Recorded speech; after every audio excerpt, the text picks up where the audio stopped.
Došao s istraživanju suvremene povijesti Istre, Fond operativnog štaba Ministarstva unutarnjih poslova, koji je postojao početkom 90. godina, nije korišten. Današnje predavanje sam stoga odlučio temeljiti na nekorištenoj oblasti arhivske građe i na osnovu nje rekonstruirati stanje javnog reda i mira na području Policijske uprave Istra 1991. godine.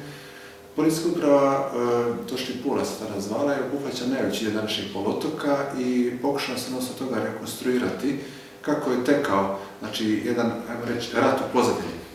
Dakle, kao što znamo, Istra nije bila izravno obuhvaćena borbenim djelovanjima, ali svejedno refleksije rata koji su vođeni drugim dijelom Republike Hrvatske su ostaje svog traga u Istri.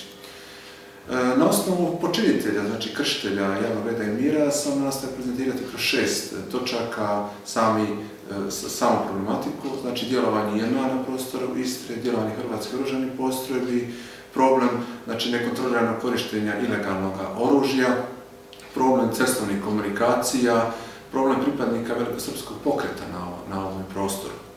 I to sve prezentirati kako u stvari se to utjecalo na dnevni život stanovništva Istarskog poluotoka.